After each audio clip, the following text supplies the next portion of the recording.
For through the grace given to me, I say to everyone among you, not to think more highly of himself than he ought to think, but to think so as to have sound judgment, as God has allotted to each a measure of faith. For just as we have many members in one body, and all the members do not have the same function, so we, who are many, are one body in Christ, and individually members one of another. Since we have gifts that differ according to the grace given to us, each of us is to exercise them accordingly. If prophecy, according to the proportion of his faith. If service, in his serving. Or he who teaches, in his teaching. Or he who exhorts, in his exhortation. He who gives, with liberality. He who leads, with diligence. He who shows mercy, with cheerfulness. Let love be without hypocrisy. Abhor what is evil. Cling to what is good. Be devoted to one another in brotherly love. Give preference to one another in honor. Not lagging behind in diligence. Fervent in spirit. Serving the Lord. Rejoicing in hope. Persevering in tribulation. Devoted to prayer. Contributing to the needs of the saints. Practicing hospitality.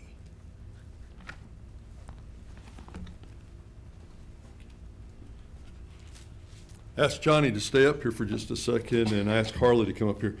Johnny, I want you to do me a favor. I want you to see if you can break that bundle of pencils there. I don't think so. Okay. Harley, do you think you can break all those pencils? Yeah. Yeah? Okay. Show me.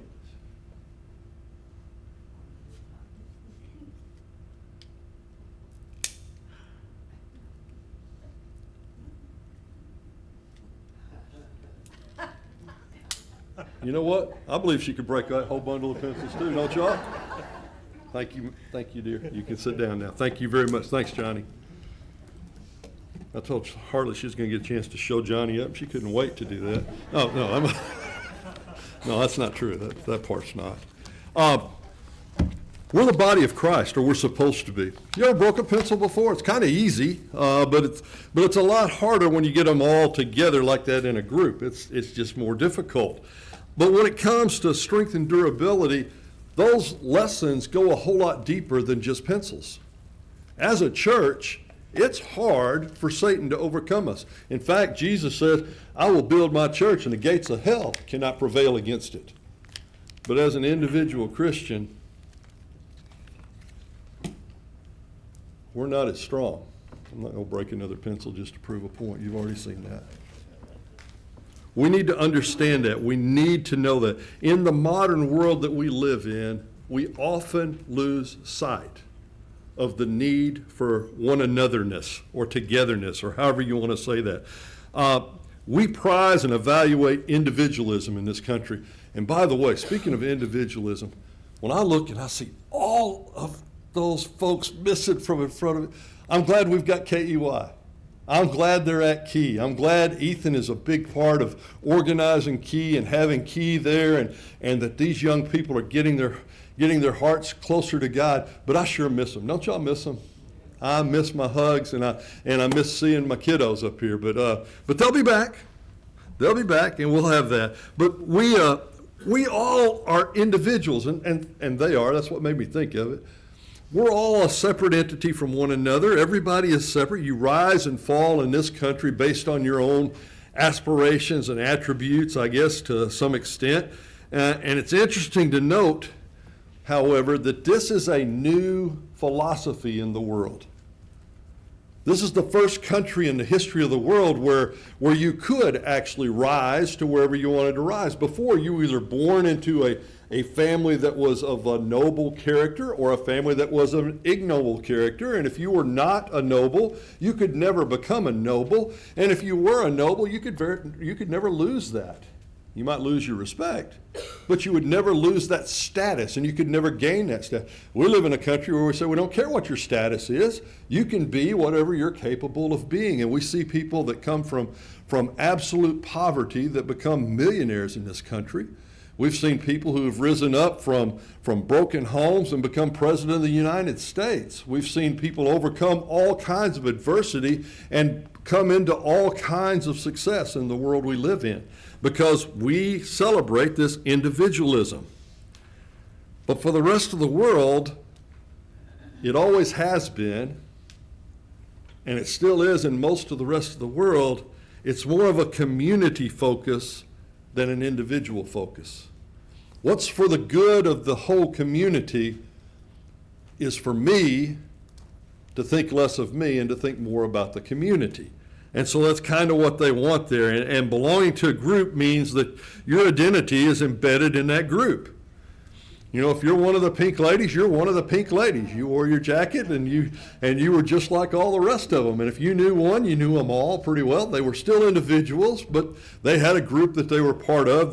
That's the best gang picture I was about to put up there. But, you know, in a real sense, if you know one member of that group, you pretty well know what the group thinks. I was a submariner in the Navy.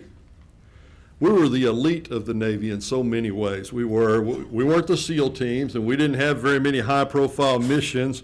Ours were always covert and kind of undercover of ocean. But they were elite in their way, but the Navy Submarine Corps still remains the hide-and-seek champions of the world. We were good at that. In fact, if our exploits became common knowledge, it meant we failed in our mission. Our mission was always silent and secret. And that was part of what we did.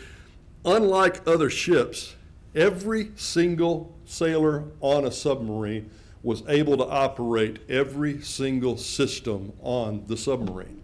Now, you may not know the intricacies of every single system. You may not know exactly how the valves worked in an engine or something like that, but you know how to turn it on, you know how to turn it off, you knew how to keep it regulated within the time that it needed to be regulated into. You knew every system on the ship. You were required to.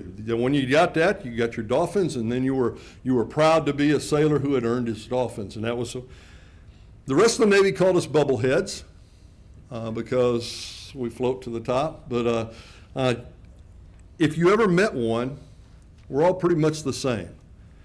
The bubbleheads are kind of a unique brotherhood.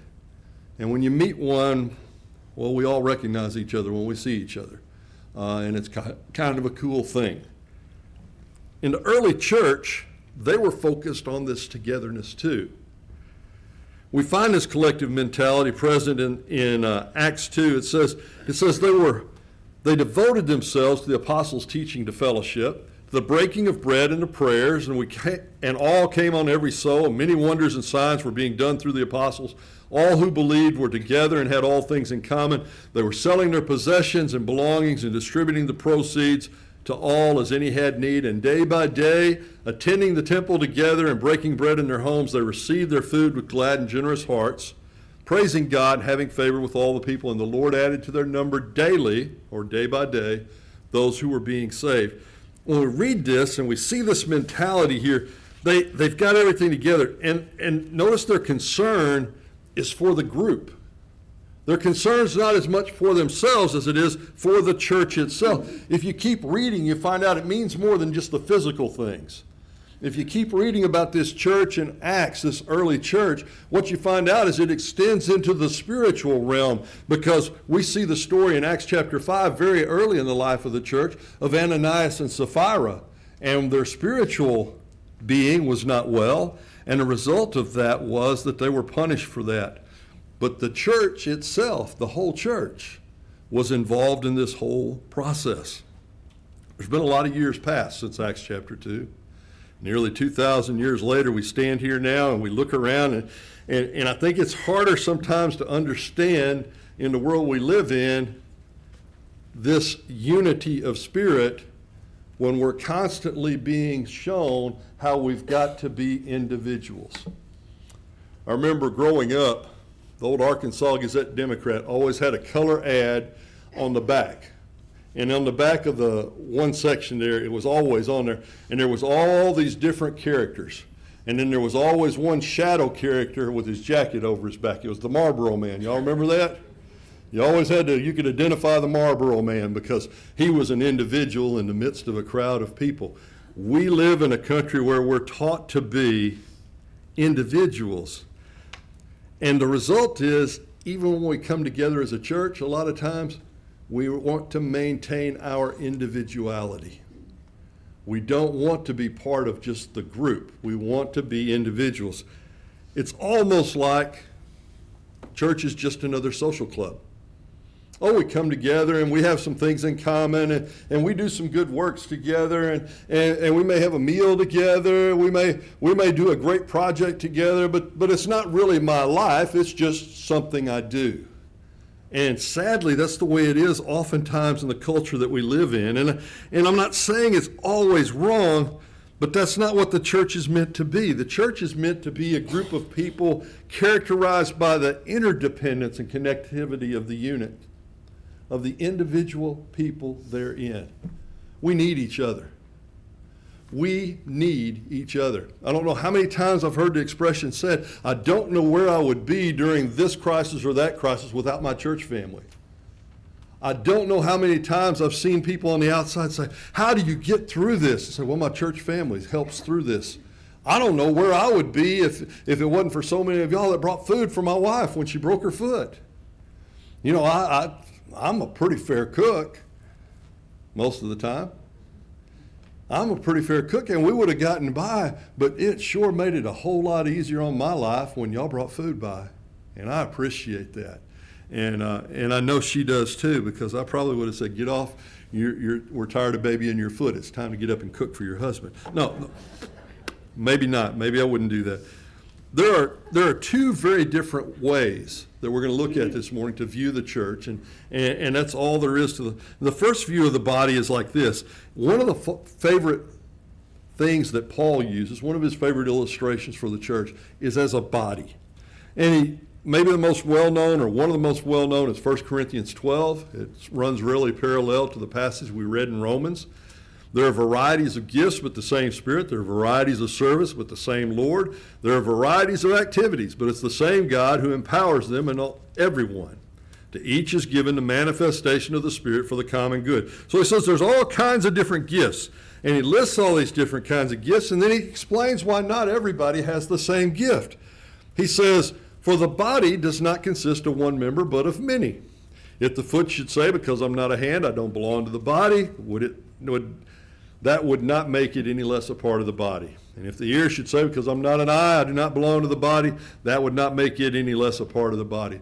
You know, we have people that look around and they say, well, I'm not a Bible class teacher. Okay. Well, I'm not a preacher. Okay. Well, I'm not an elder. Okay. Well, I'm not a deacon. Okay. It doesn't matter what you're not. God is not calling us for our nots. He's calling us for the abilities he's given us to use those that we have. The talents he's given them, to use those to glorify him, whatever they happen to be. And so we're supposed to do that, and we're supposed to understand it. Look as he continues. If the whole body were an eye, where would the sense of hearing? If the whole body were an ear, where would be the sense of smell? But as it is, God arranged the members of the body, each of them as he chose. If all were a single member, where would the body be? As it is, there are many parts, and yet one body. Think for just a minute, how does an individualistic society handle this passage? What do they see when they read it? And I tell you, part of it is we take note of the fact that God gave you a specific gift. Maybe more than one gift, but God has blessed you with a special set of talents, gifts, and skills. You don't need to try to be like anybody else because God has made you unique. Some of you are a little more unique than others are. But God has made us all unique. And so now all we can do is figure out to go out and do our best and be the best person that we can be with the gifts that God has given us. And there's nothing inherently wrong with that teaching. There's nothing wrong because it creates confidence in who we are. But it often leaves it unemphasized of who's supposed to benefit from all of these gifts.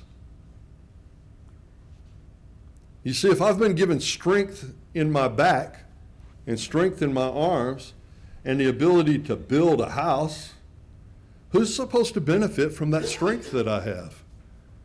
Well, maybe that's why we build so many ramps for some of our members when they need ramps. We're able to provide that strength that somebody needs. And if I've been given great wisdom so that I can understand great things, Maybe that's because God needs elders in his church that can lead his people and deal with all the conflict and all the crisis that rise up in the course of a church's life. Or if I've been given a great ability for hospitality, and I can cook, I can prepare a meal in a heartbeat, and I can prepare a dessert that's absolutely amazing in just a few minutes, and when it takes somebody else 6 days. I mean, I've got all of those abilities. Maybe God gave me those abilities so that I could use them to further his service and his will and his ways and to strengthen his church. And in fact, that's a way of looking at the body there, because without the gifts that God gave us, I'm not whole, and you're not whole, and we're really all about ourselves if we try to keep all that inside. If I'm a great cook and I keep it to myself, that doesn't benefit anybody but me. That doesn't benefit anybody but me. The second understanding of the body that he talks about is the other side of that coin. Same chapter. The eye cannot say to the hand, I have no need of you, nor again the head to the feet, I have no need of you. On the contrary, the parts of the body that seem to be weaker are indispensable. On those parts of the body we think less honorable, we bestow greater honor, and our unpresentable parts are treated with greater modesty. You know, we look around and we see ourselves and we understand we need each other. You know what happens if you cut an ear off? It dies. It dies. The rest of the body goes on living, but the ear dies when you cut it off. It's dependent on the body for the survival. The same's true for the eye. You know, when the eye loses its blood flow, it just dies when it's cut off from the rest of the body. Two of Gail's close friends have lost eyes. One for diabetes, I guess both from diabetes. One of them, her eyes shriveled up until the point that her eye socket started shriveling up, and they had to put artificial eye in just to keep her eye socket from shriveling up any further, just so that she wouldn't look weird or something like that. And she deals with her blindness very well. I mean, she does. Miss Jane is a wonderful person. But saying that all the way, when the eye is separated from the rest of the body, even if it's still kind of there, but it's cut off from the blood flow, it dies and it shrivels up. The same for the rest of us. By the way, it's the same for a leg or a toe or a foot or an arm or any other part of the body that you want to talk about. And it's the same is true for a Christian who thinks that they can get through life without staying a part of the body. We shrivel up. We tend to be like that ember that gets separated from the fire. The rest of the fire burns on and that ember burns out. That's what happens so often in our lives when we get separated from the church. We die. This is not, this passage in 1 Corinthians is not the passage in Romans 12. They're not passages about go out and be your best self. That's not what he's saying. He's not saying, here's your gift, go out and be your best self. In fact, Jesus never said, if you want to be great, be your best self. What Jesus said was, if you want to be great, become a servant of everybody else. That's what he said. Use your talents, use your abilities, use the gifts that God has given you to bless others, and you will be great. That's what Jesus said about that. And that's what Paul's really talking about here as we read this passage. He goes on, he says, are more presentable. He just talked about we give more modesty to the unpresentable parts. Continuing the passage, our more presentable parts do not require. But God has so composed the body, giving greater honor to the part that lacked it, that there may be no division in the body, but that the members may have the same care for one another. If one member suffers, all suffer together. If one member is honored, all rejoice together. I've shared the story of the axe in my foot thing, but I want to share it again here because this is where it really fits in. One day, Mike McKelvey and I were splitting firewood beside the house, and as I was splitting some firewood, the axe kind of sideways on the piece of block of wood moved a little bit, and the axe kind of glanced off, and it ended up stuck in my boot.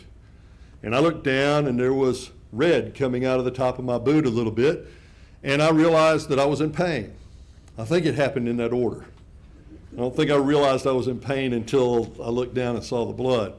So I pulled the axe out of my boot, and I climbed up on the tailgate of my truck, and I took my boot off, and my sock was by then red, or at least heavy pink. And I looked at it, and I told Mike, I said, Mike, I think I'm through for the day. And he said, do you need help? And I said, no, I think I'm going to go in the house and ice this down, and I'm just going to be through for the day. Here's something that I don't always tell when I tell that story. When the axe hit my foot, I went like that. Now, my knee wasn't hurt, but my knee reacted immediately to pull my foot up into a place of safety. My hand immediately went down to grasp and offer support to my foot that was hurting. I sat on this padded part of me on the back of the truck so that I could look with my eyes at the foot to examine the damage. My hands took the socks off. My whole body was totally focused on my foot that was hurting. Folks, when a member of the church is hurting, our whole body ought to be focused on that. That ought to be our number one focus.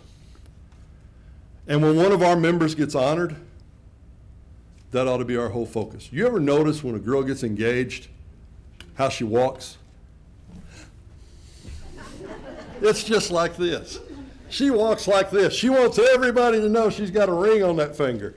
She wants everybody in the world to see that ring. It doesn't matter if it's the smallest chip in the world or if it's the Hope Diamond. She wants everybody to see that. Her finger has been honored. Not her eyes, but her eyes light up. Her finger has been honored, not her mouth, but her grin is wide as ear to ear. Her finger has been honored, but her feet walk lighter. Her whole body is celebrating because one part of the body got honored, and so ought we to be, folks. We ought to be that way. That's part of being the church that God wants us to be. We Christians are one body. Whether we're here or whether we're in Batesville, whether we're here or whether we're in Poland, whether we're here or whether we're on a cruise ship somewhere, worshiping together with fellow saints. We're one body. We're one body, and we ought to celebrate together life and such like. One of the hardest things to do when you're coaching Little League is to teach young baseball players how to sacrifice. Nobody wants to sacrifice. Nobody in the world wants to sacrifice. Nobody wants to make an out on purpose. That's Eddie Murray.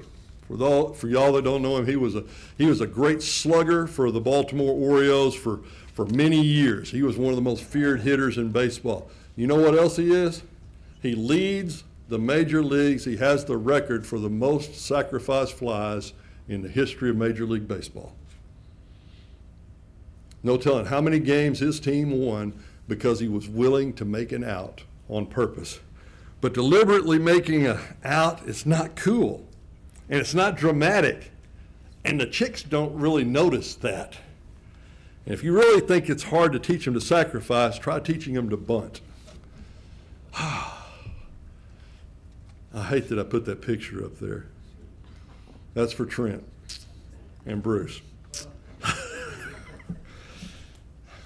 Yeah, he's trying to sacrifice. The Cubs are good at sacrificing. Anyhow, the simple truth, though, is thousands of baseball games have been won because a player was willing to sacrifice himself for the good of the team.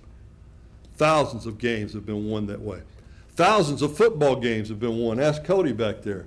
Thousands of football games have been won because one player was willing to sacrifice himself in the course of a play, maybe lay out, maybe make a block that is a really difficult block to make, or maybe go up against somebody 2 or 3 times his size to make a block so that the rest of the team can score a point or score some yards, make some yards, end up with a touchdown.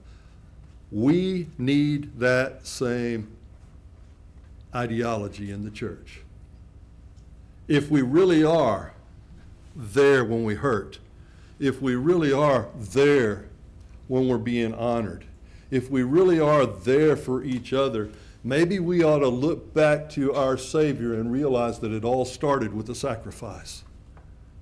And it continues with our sacrifice of ourselves for the whole and for the glory of the good of everybody else. You see, being part of the church, being part of the body of Christ, means we need to figure out that we need each other. We can't do it all by ourselves. I'd love to go up and hit a home run when the time came. I'd love to be the guy that every time I came up there, the coach gives me the swing away, we need a home run sign. And I'd love to be that guy. More often than not, I was the guy that the coach gave me the bunt sign. And I didn't like that very much, but you know what? We advanced base runners. Somebody makes a bad throw, you never know. You might even end up on base when you try to sacrifice yourself. And Eddie Murray hit about a dozen home runs trying to hit a sacrifice fly for an out because the ball just carried when he hit the ball. And so you can't hardly blame him for that part either. But we need the church, and the church needs us. Maybe that'll help us to get past the focus of our individualism that sometimes draws us apart from one another, because we always want to be separate from one another. Way back in 1960, it was 1961, John F. Kennedy in his inaugural address said, "Ask not what your country can do for you, ask what you can do for your country." Well, what a great concept. But it wasn't original with him. It was original with Jesus, when Jesus talked about us and what we can do for each other. It captures the idea of how much we need each other.